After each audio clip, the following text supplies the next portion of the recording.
Hey, this video is sponsored by Surfshark VPN.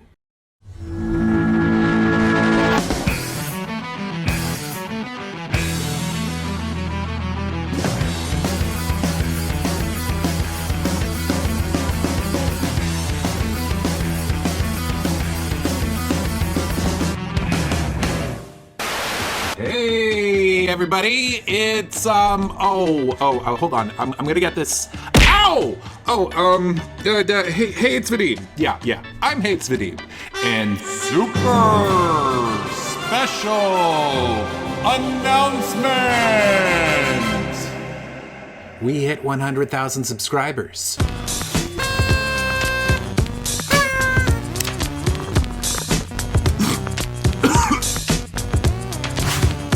Just what kind of man is emerging to replace the chauvinists of yesterday? Type 1, let's call him. Animated, infantilized, and available for kissing practice on a portable Nintendo. Oh no, that was crack! You know, I do believe that we're in a period of chaos. Clean up your room. You should be a monster. An absolute monster. Now, I don't like the diversity, inclusivity, and equity triad. There's something deeply rotten about that discourse. I'm not doing this, and that's that. If they put me in jail, I'll go on a hunger strike. I'm not using the words that other people require me to use, especially if they're made up by radical left-wing ideologues.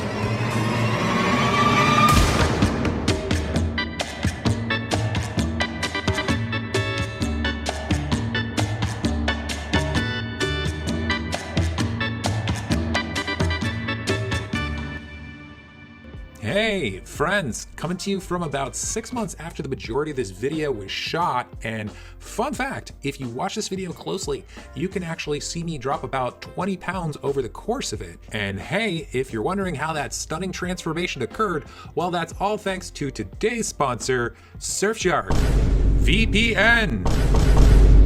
Okay, so check this out. Surfshark allows you, yeah, I'm talking about you, ducky, to access your own virtual private network anywhere, anytime, on any of your devices for anybody, I guess. You name it!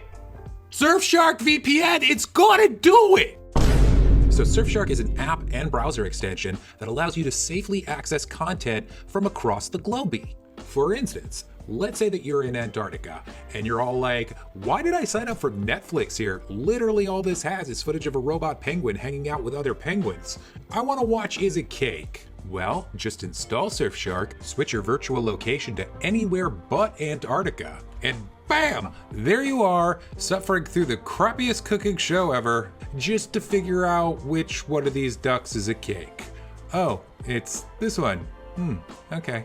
But hey, get this, you can also watch stuff that doesn't suck, and you can watch it all on unlimited devices. Your iPads, your iPods, your iMacs, your iBoomboxers, and you can rest easy knowing that your online data is encrypted, keeping your passwords, photos, and embarrassing footage of the time that you knocked your front tooth out after you smashed your face in with a video camera on a New York City subway safe, which I did not do. And good news, everybody, if you act now by going to surfshark.dealsvadim, link down below, you can get 83% off and a 30-day money-back guarantee. Come on, click the link. What are you waiting for? They pay me. Do it! Hey guys! Oh, whoa, that was a really close call, but don't worry, I'm totally fine. And wow, that was some really good crack. Anyhow, while my premium patrons scroll across the screen, all of whom incidentally are nothing short of amazing, I'm going to tell you a little bit about why I am just super duper psyched about this video. Now, recently I revisited an old clip titled "The Video Which Made Jordan Peterson Famous," and it kind of sort of did that, but not really. The rally that it was a part of was responsible for that, and within less than a month, Peterson's Patreon began to skyrocket, making him a household name among the, at the time, rather large anti-SJW/Kekistan quarter of the internets. And this is why I get a kick out of all the Kekistan boys. Now, much like that painfully embarrassing meme that I'm fairly certain even its originators are now ashamed of, that video has pretty much aged like milk pouring down Baked Alaska's bare-based face. And if you thought it was bad 5 years ago, well, it is way worse today. Both knowing what we know now about the forced monogamy pushing, all-beef diet eating lobster king. These are creatures that urinate out of their faces. As well as due to increased awareness of the issues that he was crusading against at the time. You can now provisionally be prosecuted under the hate crime legislation federally for criticizing someone's choice of fashion. And I'm not being cynical about that. Surprise, surprise, that was total. And so is nearly everything that we're going to be covering in this video, but what I'm really excited about is that I was actually able to get in touch with the individual who both shot and spoke with Peterson in that video. So my name is Lane Patriquin. I'm a trans liberation activist who's been doing work in and with and for the trans community. And I was involved in activism opposing Jordan Peterson's stance on trans rights at the University of Toronto in 2016 and 2017. They were also featured in the documentary The Rise of Jordan Peterson. Now, Lane's insights into both this video as well as Peterson himself are fascinating, and they give context to this day that nobody knows. This story just hasn't been told. And so it's great to have them here to set the record straight, and also because, honestly, their voices haven't been heard enough on these topics in general. He actually, I think, participated in some sort of court hearing around Bill C-16. He was heard out. So, like, that is huge. I wasn't interviewed. Like, you know what I mean? I don't know any trans activists who received the same amount of credibility and the same amount of voice around that. All the while, people were saying that he was canceled. And so today, we're going to revisit the video and really the day that arguably ruined Kermit forever and teaches us more than almost anything that Jordan Peterson doesn't understand anything. In a new segment that I like to call Review.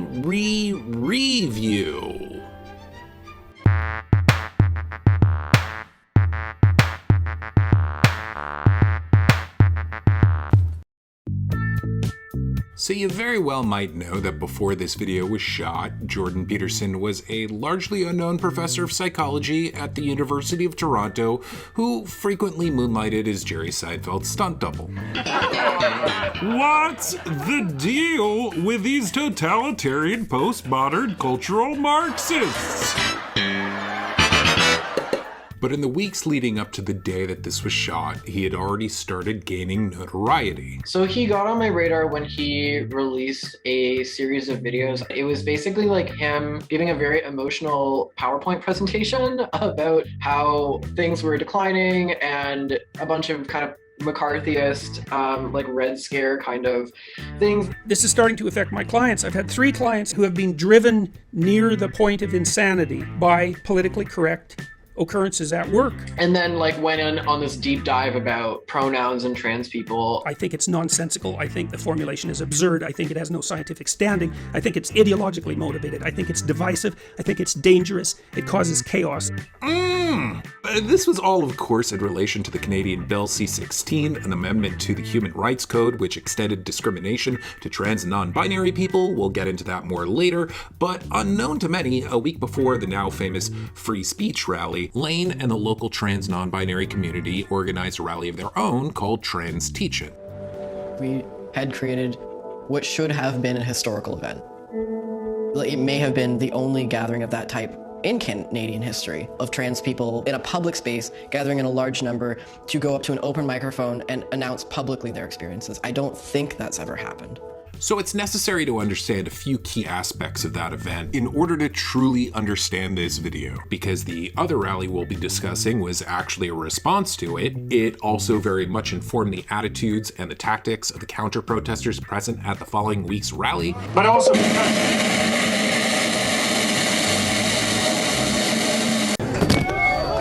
In finally, the facts of what it was were heavily twisted by Peterson, the rebel media, and other various online journalists. So for one, like Lane said, this was first and foremost an event for trans and non-binary people to share their experiences. Yes, it was a reaction to Jordan Peterson's recent activism against trans rights, but it was not an effort to get him fired. I'm talking to people because I want to know whether they want a man to be fired. I want to know about Bill C-16. I want to know what they think about campus freedom. So they, and I guess I mean rebel media, tried to portray things as though you guys are trying to get Jordan Peterson fired. Would you say that's completely untrue? No, I don't think that was true. I mean, definitely there were people there who would have liked him fired, but there's a big difference between I would like somebody fired and I'm trying to get somebody fired. Like we were trying to educate people, and I'm not just saying that as like a party line kind of thing. We literally were just trying to educate people. So here's the crazy thing about the video, and really, like I said, the rally that made Jordan Peterson famous. That event occurred because a week beforehand, Lauren Southern came to the Trans Teach-In event that was specifically for trans and non-binary people to share their experiences as such, and just straight up fabricated an anti-free speech narrative because cis people weren't speaking. We're talking about free speech. Everyone here can give their opinion on whether they think this is a campus with free speech. There was nothing to do with censorship in anything that we were doing or saying. Okay, so you're not willing to have a discussion because it wouldn't be a safe space. I am not willing to have a discussion about whether or not I am real and valid. We had tried to explain to the organizers and like on the Facebook page of the event, be like, you know, this event is like an inappropriate response. There was no desire to hear us. So I guess, to put it mildly, the entire free speech event that kind of launched Jordan Peterson's career was just a colossal hunk of flaming donkey. And yes, that's actually a chicken nugget, but that's the closest thing I could find. Anyhow, the point is that it was a sham because it was a response to a supposedly anti-free speech rally that just wasn't. And again, Lauren Southern and Rebel Media were very much responsible for this. Like, we're just trying to do like a simple demonstration, and all of a sudden there's this like national right-wing propaganda machine that has like descended upon this like public event that we're trying to have. So look, don't worry, we're getting to Jordan Peterson in just a moment. But this is the last piece of the puzzle that you need to know in order to really understand the rally that made him famous. So yeah, Lauren Southern.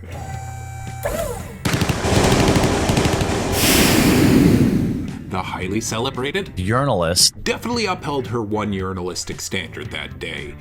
To be a big dumb jerk. The other media that were present were setting a standard that they were trying to be respectful, and Rebel Media was not doing that at all. They were shoving cameras in people's faces. They were asking really antagonistic questions. There were trans people who basically stood in front of the Rebel Media cameras because they were harassing people. And then people were like, oh, trans people are censoring, they're silencing the media. If you want to be a Tyrannosaurus Rex tomorrow, you could be it. I'm just saying, These are big issues. I don't care what you want to be, but you're just being offended. Why are you being offended? I mean, I said you could be a Tyrannosaurus Rex. Seriously though, were they being offended? Because they look pretty relaxed to me. But of course, that's what it was. Try to make the ultra woke mob, or whatever chud dorks say these days, look triggered. So yeah, most people were perfectly chill, but unfortunately they did succeed with that optically, because some people didn't want to talk, some people were blocking the cameras, and there was a very good reason for that. There were people at that event who weren't out. Like, that's also what people don't understand. Like, there were people who were closeted, there were people who were living stealth, there were people who came from conservative families who could have lost their housing. So yeah, due to all that and Jordan Peterson's paranoid, reactionary, free speech fear-mongering, which definitely rubbed off on the students. I don't want to be in the position in which I have to oppose Bill C-16, but simply due to the fact that I believe it's poorly written, simply means the bill needs to be rewritten before it's examined. The narrative was spun, and it stuck. They made the participants out to be a bunch of irrational SJW cancel culture dorks at an event that meant so much to them. Like, the people who were there were like raw that day, you know what I mean? Like, everyone who attended that rally was putting themselves in a very vulnerable position, and it was really just like being spat on. So keep all that in mind as we take a look at both the video and the rally that made Jordan Peterson famous. The counter-protesters were understandably going in with all that baggage from the week before into a free speech rally predicated on total that probably never should have existed in the first place. So to you other kids all across the land, take it from me. Jordan Peterson just don't understand. A lot of things, actually. So, it's the 5-year anniversary of the rally that made Jordan Peterson famous. Who would have thought that years later people would be getting terrifying tattoos of half his face on their thighs? His daughter would publish the most poorly photoshopped book cover of all time. His head would be sold on eBay. He'd be tweeting about semen quality and doing podcasts on crypto with this guy. There's just so much that we know about him now that we didn't know then. Like that his one weakness is apple cider. It produced an overwhelming sense of impending doom. So hey, let's talk about the things that he just doesn't know. There's a lot of them. We're going to assume good faith, meaning that he's not grifting in any way and that he genuinely stands behind the, in my opinion, just stupid thoughts and claims that he expresses in this video. So yeah, let's go ahead and do it. Let's watch the rally that made Jordan Peterson famous. But I'm going to talk about those.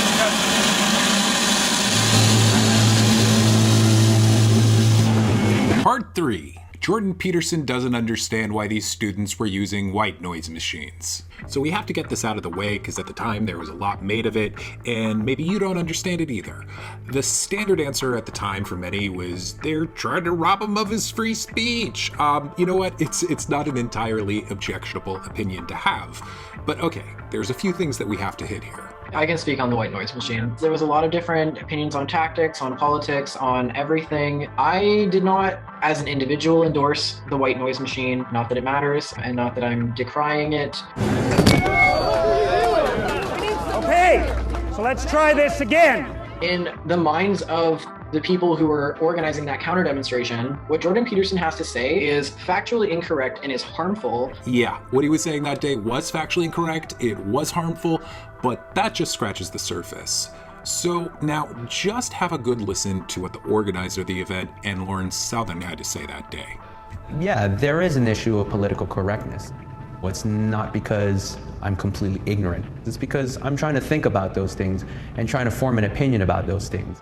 We should have civil discussion on what the best ideas are, what the best ways to deal with transgenders are. Okay, so here's the thing.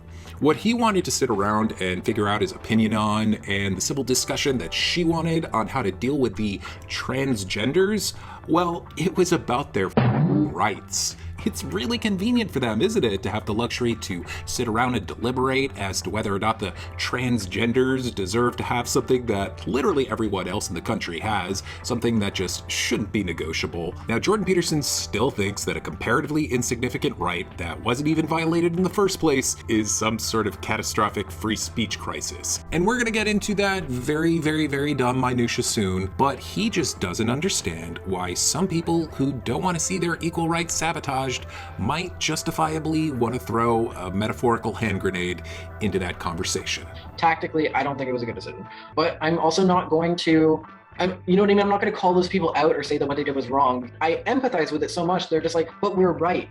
But what we're doing is right. But I was also coming from that mindset of, I'm right, and people will listen and understand what I'm trying to say. And that didn't happen.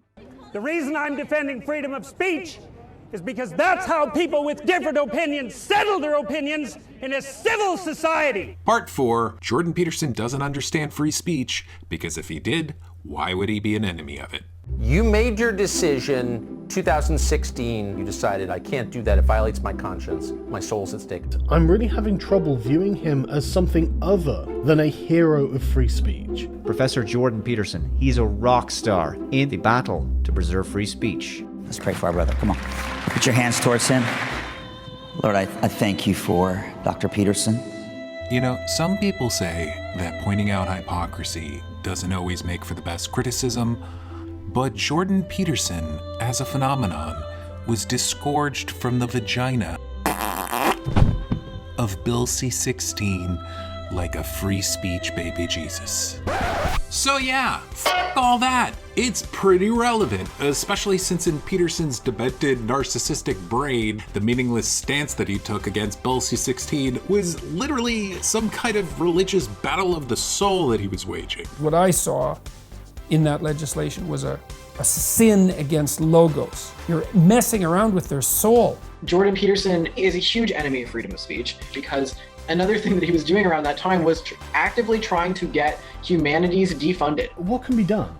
Because we should stop funding the activist disciplines. Classes that were taught and entire programs to be defunded so that people could not learn those things because they did not align with his political ideology. He's threatened slap suits against people for just holding opinions about him that I guess hurt his feelings or something. Like, for instance, that his work showcases misogyny. Now, you may not agree with that, but it doesn't matter. That's not libel. That's an opinion. So I guess we could also add the difference between libel and opinion to the list of things that Jordan Peterson doesn't understand. He has 2 defamation suits seeking over $3 million in damages over secretly recorded conversations held in private, and he somehow thinks that this will lead to more free speech on campuses. Because that makes sense. But a pretty important thing to stress, and we'll get into this more later, this was never a free speech issue to begin with. I blame Jordan Peterson and I blame the negligence of the mainstream media for allowing that narrative to develop,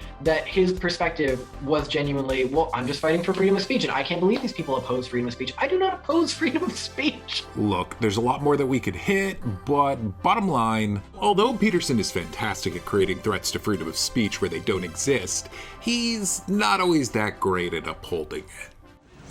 Now here's what's happened with Bill C-16 and the surrounding legislation. Part 5. Jordan Peterson doesn't understand what's happening with Bill C-16 and the surrounding legislation.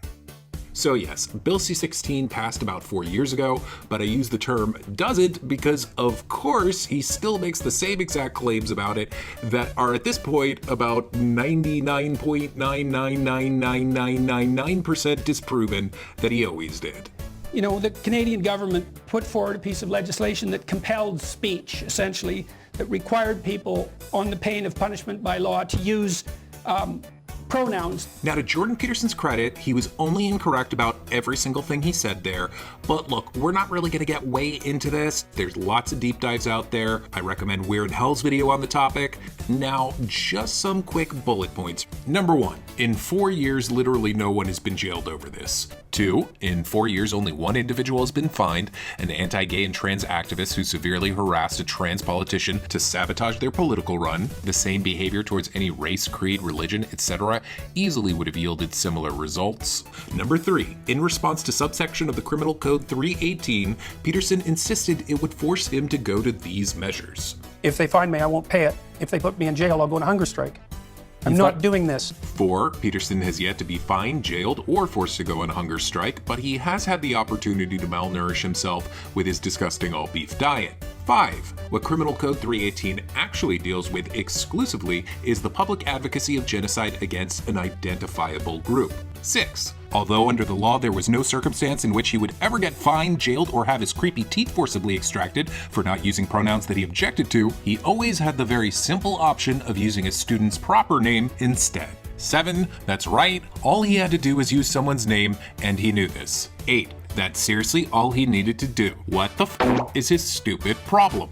9, both the Ontario Minister of Justice and the most qualified body of Canadian legal professionals, the Canadian Bar Association, both wrote letters refuting and dismissing all of Peterson's claims. 10, that alone should be enough to persuade any rational person, but to the Peterson fanatics who have watched him cry over Pinocchio 50 times and freebase maps of meaning daily that aren't convinced, there's nothing I can do for you. 11, your God is not infallible. Please find another cult leader or simply take the L on this one. 12, the only thing that Peterson's paranoid free speech hysteria ever accomplished was putting the same freedoms from discrimination and protections against hate crimes and hate propaganda that literally every other Canadian possessed in jeopardy for trans people. That's it. And the funny thing is that once C-16 got passed, none of their fears came to fruition. None of this abstract monstrosity that they had constructed of like a transgender communist takeover came to fruition, unfortunately. They just got dropped. And it's like, oh, and then people just kind of moved on. Like, oh, guess we were wrong about that. Sorry, we harmed a bunch of people. Part 6. Jordan Peterson doesn't understand where this microphone stand is. Anyhow, we're going to move on now to the video that made Jordan Peterson famous. Just so you know, although Lane originally uploaded it, someone else ripped it, then reposted it, and this was Lane's reaction when I told them. There's a video from that day that I'm pretty sure is you. Was it the one where I yelled at Jordan Peterson? Yeah, I think it's called, like, the video that made Jordan Peterson famous. Really? Yeah. No! I hate that. I thought I should probably disclose that information because I really doubt they'd want you to think that they gave it that title. Anyhow, yeah. I want to go talk to Peterson. Peterson, do you have any comments on the Nazi presence at your protest? Yeah, I don't like Nazis. Part 7. Jordan Peterson may not like Nazis, but doesn't understand why they like him. So over the years, there have been many who deny Jordan Peterson's appeal to the alt-right. Hey folks, I'm just making this video to quickly refute the asinine and willfully malicious assertion that Jordan Peterson is a darling of the alt-right. However, sometimes those same people host friendly conversations with Nazis where they say things like this. Everything that the alt-right wants is within the grasp of the alt-right. The alt-right can win every single time. Now, don't worry, it's not as if Jordan Peterson did interviews with him or left Patreon to protest the fact that Sargadavakad got kicked off for saying the N-word. Oh no, wait, that's exactly what happened, actually. And it's a little weird, because Jordan Peterson will say things like this all the time. I've studied Nazism for a very long time. It's been 4 decades, and I understand it very well. And yet, a few years into the alt-right phenomenon, this is what he had to say. I'm not exactly sure what to make of the alt-right, and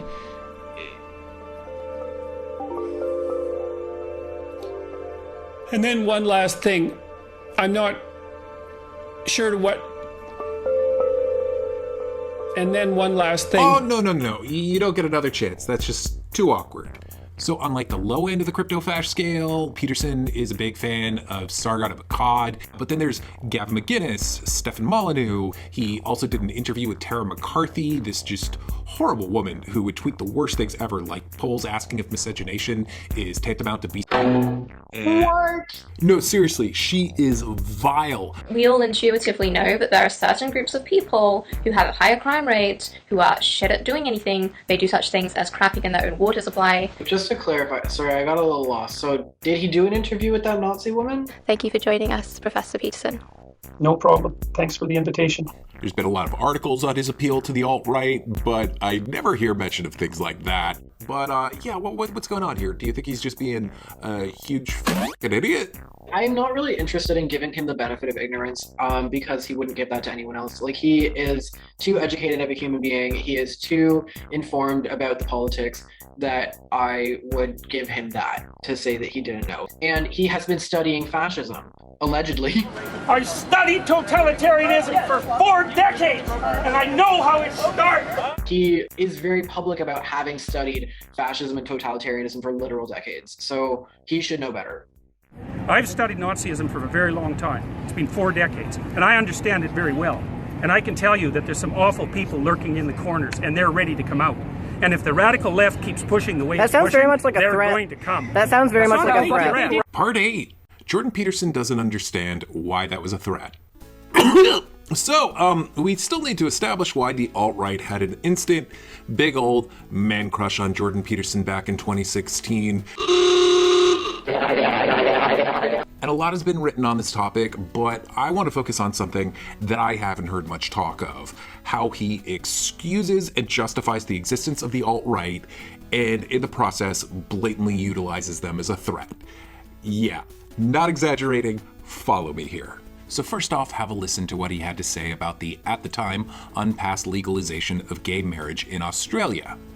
Well, I would be against it too if it was backed by cultural Marxists, because it isn't clear to me that it will satisfy the ever-increasing, what would you call it, demand for an assault on traditional modes of being. So hypothetically, if it did satisfy the, what the fuck is it again? The ever-increasing demand for an assault on traditional modes of being, Peterson would be just fine with that, because it would keep those crazy cultural Marxist gays in their place. And in that instance, it would purely be a worthwhile transactional gesture.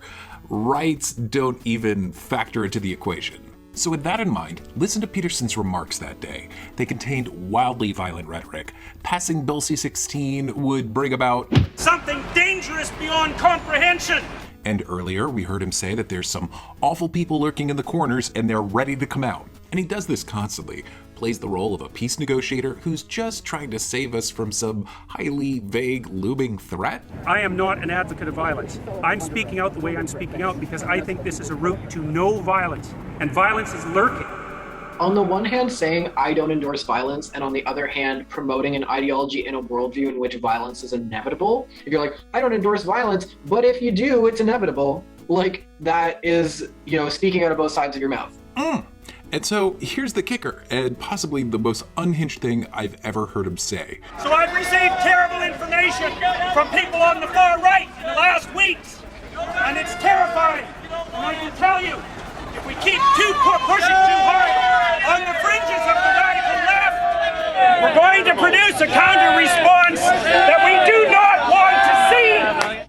Oh wow, that really sounds like a thing that took place in reality. I mean, that's actually an act of domestic terrorism that he's describing there. Like, for real. He said that he received a message from the far right, as one does, and it contains some terrible and terrifying information that if the radical left keeps pushing on the fringes, there would be a counter response that we do not want to see. Yeah, that's terrorism that he's describing there. And look, just to be clear, I'm not joking there. I mean, what else would it be? So what Peterson is doing here is making up a very, very, very dumb story that excuses and justifies the far right committing violence because those cultural neo-Marxist, postmodernist, radical left-wing ideologues are just pushing things too far. You are creating an environment in which the people who are perpetuating that violence feel absolved of their personal responsibility in it. And that is a tacit endorsement of and promotion of violence. The continual careless pushing of people by left-wing radicals is dangerously waking up the right wing. Inside the collective is a beast, and the beast uses its fists. And if you wake up the beast, then violence emerges. This continual pushing by radical left-wingers is going to wake up the beast. And let's get this straight, this is very much a common tactic and talking point of the far right. Right. Now, this is one of the things that I believe Jordan Peterson has talked about a lot. He's said, when people are no longer allowed to speak, things have to result in violence because that's the only way for them to get their message across. And it really shouldn't be surprising. It's kind of like, you really didn't expect this? We're going to produce a counter response that we do not want to see. I've been denied housing as a trans person. These rights would protect me. Denied housing? I've been denied housing. From the state or for the open market? So have you been denied housing, like, from the government? It's illegal either way if we had human rights. From the government? Or have you tried to get a house like everybody else and they said, no, you're weird? Part 9. This guy is a huge asshole. Now, does Jordan Peterson understand this? Maybe. I would not be surprised. I'm willing to give him this one. But you probably don't, so hey, story time. So you might recognize Mr. Discrimination Laws Understander here from earlier. Actually, that man tried to run me down on a motorbike in front of my home. Yeah, we're getting to that. But first, let's watch the rest of this interaction, starting from where he asks Lane. Or have you tried to get a house like everybody else and they said, no, you're weird, you can't work? No, if the state has done that, that's a problem. But if someone doesn't want to live with you, that's their right. They said, no, you're trans. So no, if I had human rights, that wouldn't have fucking happened. Yeah, you're weird. I don't want to live with schizophrenic As far as people. I'm I don't want to live concerned, with people with that's a bipolar. terrible thing. It's too... Okay, so one, I absolutely love how at the end of this guy's conniption fit, his friends literally have to console him. Hey man, it's all right. You're not gonna have to live with weird people, bro.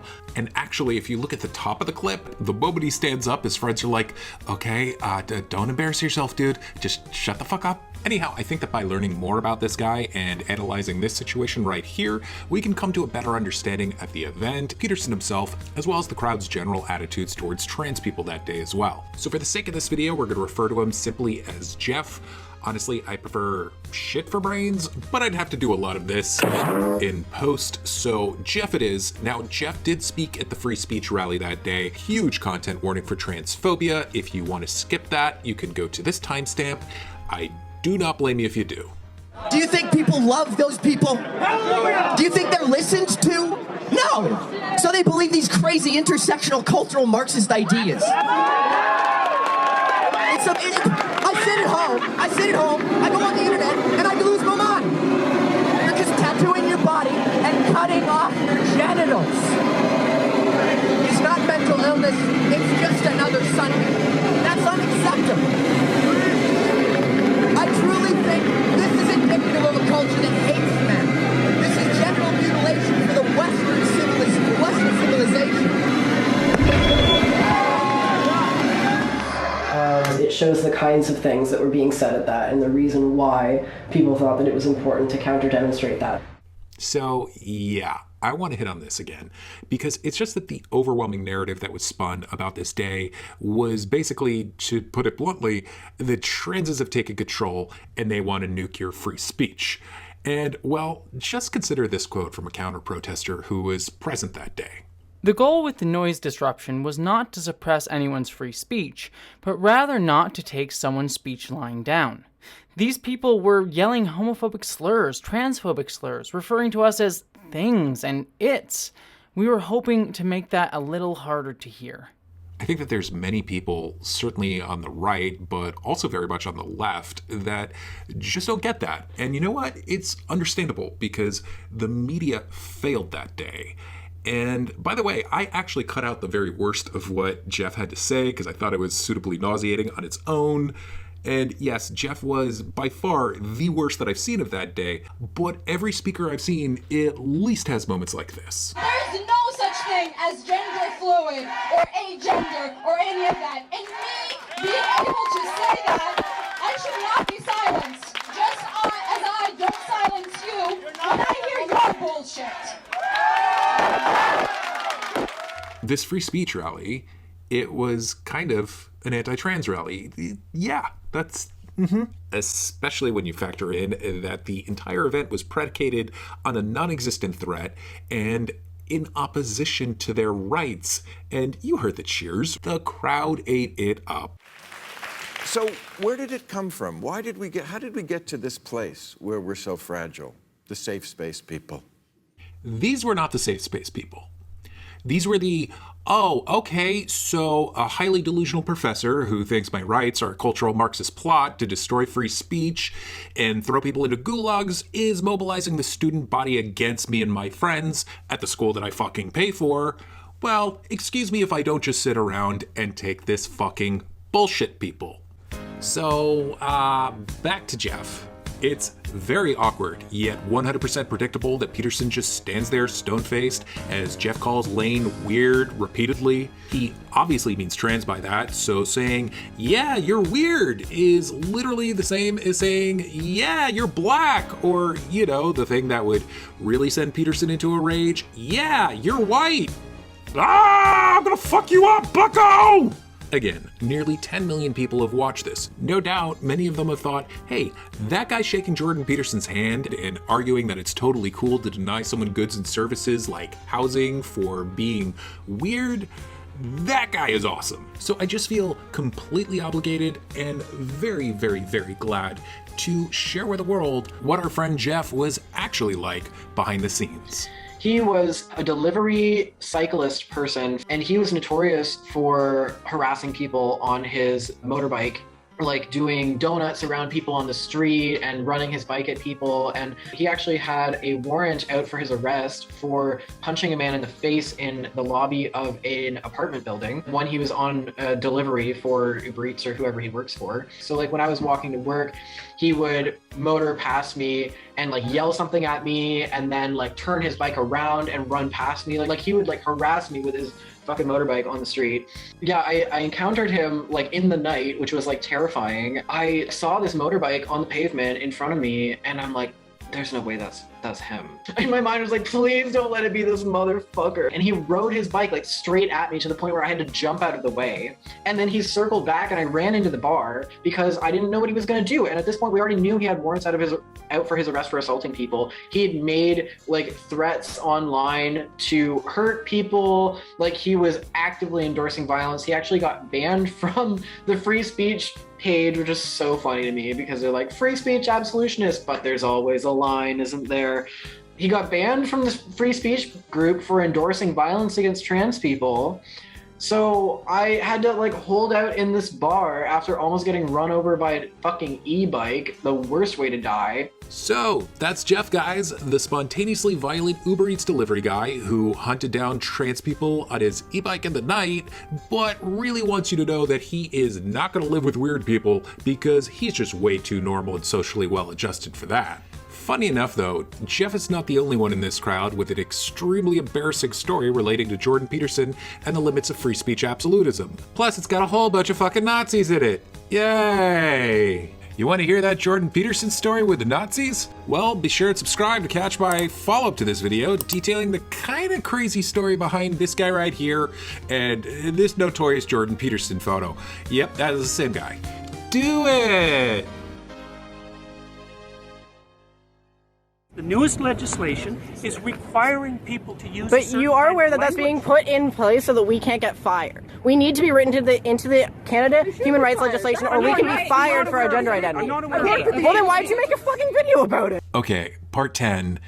Wow, did you just catch that? Let's take this back. But you are aware that that's being put in place so that we can't get fired. We need to be written into the Canada human rights legislation, or we. Okay, so I'm about to slow this down. Again, Lane has just said we need to be written into the Canada human rights legislation. They're about to finish their sentence with, or we can be fired for our gender identity. But listen to what Peterson is saying. Fired for a gender identity. Well, then why'd you make a fucking video about it? He did not understand the bill. And yeah, there was always a level to which we knew that. There was never any compelled speech or anything like that. We always knew that he was at least very confused. But what I'm saying is, part 10, he didn't understand the fucking bill to a level heretofore unknown. So Peterson is just straight up admitting here that he was completely ignorant to one of the main goals of the bill, which I suppose would be fine if he hadn't made 2.5 hours worth of videos heavily implying that the legislation was written by a death cult. I think they're connected to an entire underground apparatus of radical left political motivations. And I think uttering those words makes me a mouthpiece of some murderous ideology. Hey, crazy idea. Before you make your old man yells at pronouns video convincing hundreds of thousands that a human rights bill is free speech genocide, maybe just, oh yeah, learn the fucking bill, you dumbass! You know, I would say that that is literally the least that you could do, but no, I would be wrong. You actually did the very least that anyone could possibly do. So, I don't know, kudos for that. Here's a George Foreman grill. So the portion of the bill that Peterson was clueless about that we're just watching him discover in real time here, it's big. It's a big part of the bill. In fact, it's the bill. But it does prevent us from accessing healthcare. It does prevent us from accessing other services. I'm not arguing about your rights. Yes, you are. Yes, you are. These statements about our rights. Okay, so, What now? What happened? How does this work now? How does the guy who said this... I think it's ideologically motivated. I think it's divisive. I think it's dangerous. It causes chaos. It confuses people. There's no upside to it. How? How does this guy, who is very clearly arguing against people's rights, arrive at, no, I'm not arguing against your rights, actually? But you don't want us to have protections in the human rights bill that will allow me to have employment, allow me to have housing security, allow me to have medical care. That's what this is about. It's not about infringing on your rights or making you learn a new fucking pronoun. I don't think that's what it's about. It really does sound as though he's learning right in that moment that it actually granted rights. Now, how could he possibly miss that? Well, let's take a look at Jordan Peterson's first video on Bill C-16. Okay, so he had a point there. Wawa kaki dudu, mino speaky, pee pee poo poo. But that's practically his only point within these 3 videos. Again, they're just a 2.5 hour virtue signal based on a fictitious existential threat to free speech and his refusal to say words that absolutely no one was forcing him to say in the first place. So I actually do think this summary is about as close to a generous steelman of his arguments as I could get, but what's really important here are his final thoughts on the bill. The only thing I can say about legislation that's written in this manner is that it seems to me to be consciously designed to get as many people in trouble as possible. That's it. It's designed to get as many people as possible in trouble at the same time. That really sums it up, because Peterson didn't just think that bossing people around was a byproduct of the bill, it's what he thought it was designed to do. And that's the exact takeaway that hundreds of thousands of people who knew nothing about the bill got from these videos. But you know what they didn't get? any mention whatsoever of the actual rights and protections that the bill delivered. In these videos, in his speech that day, it just wasn't there. And after watching all this closely, my working theory is dumbass just didn't even know about them. This paranoid, windmill-charging doofus read only the parts of C-16 that validated his confirmation bias, and then just stopped once it was confirmed. Which is why we have all these deeply confused moments where he just straight up admits that he didn't even think it was supposed to legislate protections for trans people in the first place. I think you do not think that a law that legislates protections for discrimination for trans people. Not this way. You do not think that. That's right. I don't think. So look, am I the one who's not understanding something this time? Could all of what we've been discussing just as easily be explained with Jordan Peterson is lying here? Well, yeah, of course. Come on, why the fuck not? No, that is just beyond plausible. However, I did say that I was going to attribute good faith to Peterson. After all, that would break one of his rules for life, and it wouldn't just be an ordinary lie, it would be a malicious and cowardly one. Tell the truth, or at least don't lie. Yeah. Now, for the record, I'm really not being a smartass here. I genuinely do think that in just a colossal act of lack of responsibility and laziness, Peterson was cosmically misinformed about the bill at the time of these conversations. And honestly, that's why I think that this right here is one of the best and most hard-hitting questions that anyone has ever asked Jordan Peterson. Well, then why'd you make a fucking video about it? Oh, it's so embarrassing. I mean, not even so much for him, but for like the world. It's like, universe, what are you doing, man? Why are you allowing someone this inept to fail upwards to this insane degree? Get your shit together and stop being pathetic. You know, I'm actually really sad to say this. You're not a good person. You lie and lie and lie and lie and lie. That's all you do. It's just disturbing. It's actually disgusting. You're diseased. There's a virus in your head. That's it. I just can't take it anymore. Fuck this. I am not going to be your bitch. You just really screwed up. I want to beat the living crap out of you. On that note, it's been a pleasure. Thank you guys for watching. He was so indoctrinated into this, like McCarthyist, like Red Scare, like the trans people represent communism, like kind of like mental map that he felt so defensive of and so reacted to a situation he had never actually personally encountered. Yeah. To the point where he needed to make videos and literally say in those videos, like, I'm scared. I'm like, what is your worldview?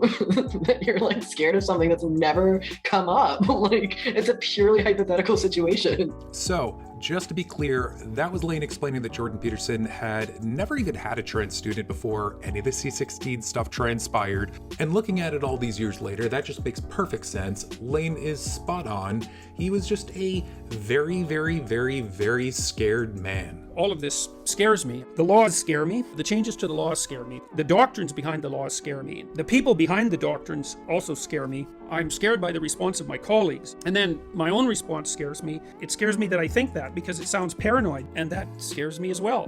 So hey guys, forget about the parts from here on in. This is what we're doing to the parts.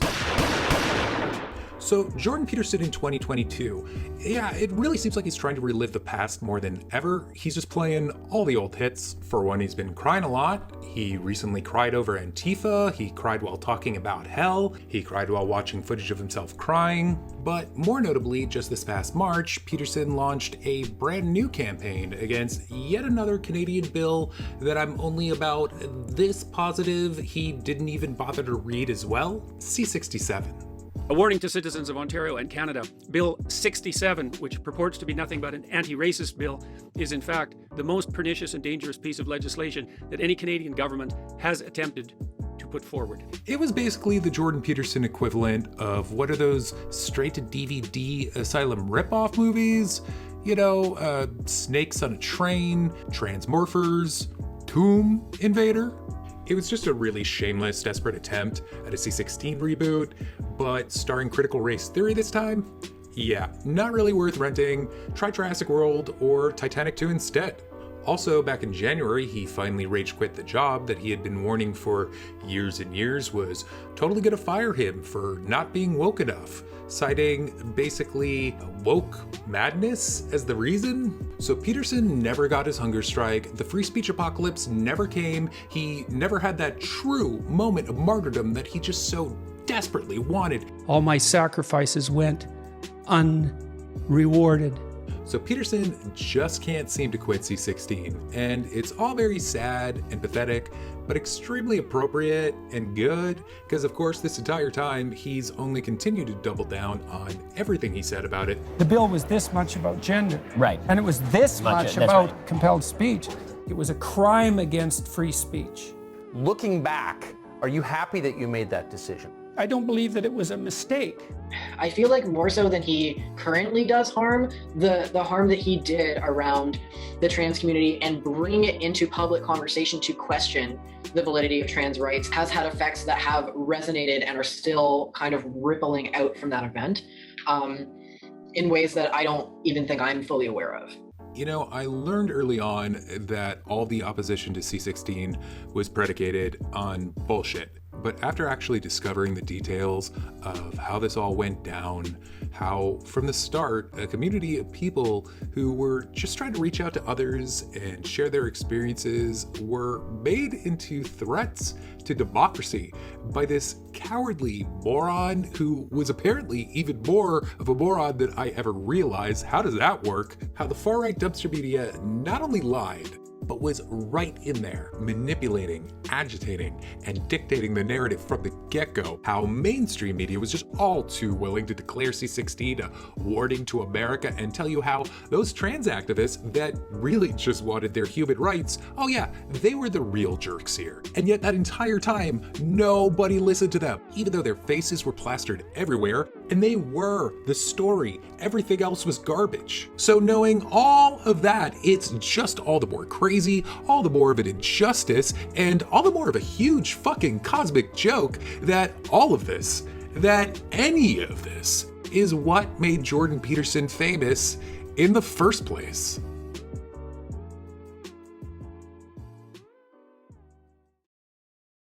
Hey, what's going on, guys? I've been debating how to start this portion of the video, and I decided on this.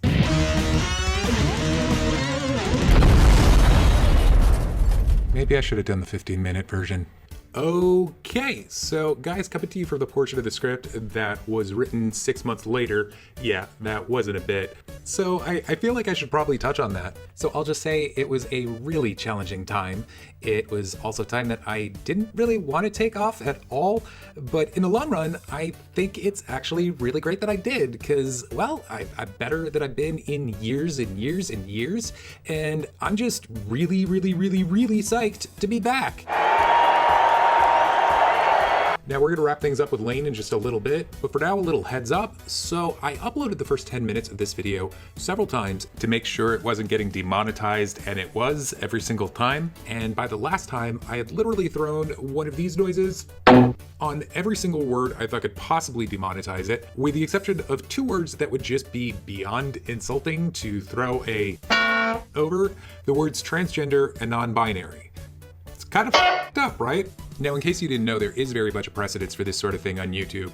I really don't know how small LGBT creators put up with it. Fucking thing sucks! And I also have to admit, it's kind of scary considering the whole 6-month non-self-imposed hiatus thing. So hey, if you enjoyed this video and you don't want to see it get completely lost inside the fiery pits of the YouTube algorithm, it would be so great. Oh my God. Yes, indeed, it would be super great if you followed me at HeyIt'sVadim on Twitter and retweeted my pinned tweet containing this video at the top of my feed. Seriously, it really helps get the video out there, so if you could consider doing that, it would be amazing! You know what? You guys are so awesome. Come on, high five! And finally, of course, please consider becoming my patron on Patreon. Help me earn a living wage. Help me earn a minimum wage.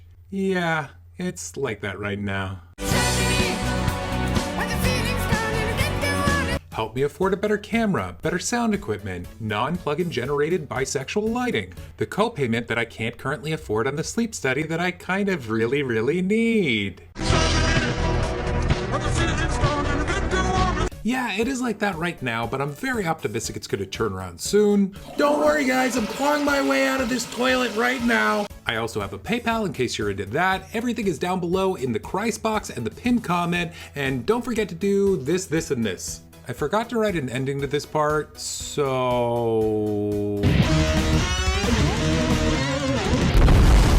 I just want to give a super duper big thank you to Lane. I think that they are total badass. They made this video what it was. This video would not exist without their participation. I'd also like to thank Jesse Gender. Links to both of their channels are down below. You should definitely check them out. So I'm going to give the last few moments over to Lane. I'll see you guys soon. And hey, don't forget to hug your cats. Over time, I feel like I came to a greater understanding perhaps of how little the general public understands trans people. At the time, it was very difficult for me to imagine how hard it would be to elicit the empathy of the general population. Like I literally just thought, I was like, this is such a cut and dry, black and white issue that is so easily understood, and Jordan Peterson's things are so easily debunked if somebody just looks at it for 5 seconds. And I feel like I just had such naivety. I didn't understand the extent to which people were going to oppose us and willfully misunderstand us. I feel like I'm at a point in my life where I think about him very little, because I feel like he's done enough of a job of disgracing himself in the years since then that I don't feel called to the task of challenging him at this point in my life. I don't regret anything. I'm really proud of everything that we did, especially organizing the teach-in. To be honest, it was a historical moment at the university. It was the largest gathering of openly trans people in the university's history. It was such a beautiful demonstration of people being so open and so vulnerable and so ready to have a moment of human connection and conversation that I just wish that that was what we remembered. And I don't know, I hope that eventually people will like revisit that and learn about the original rally that happened, because that was a really great thing that we did.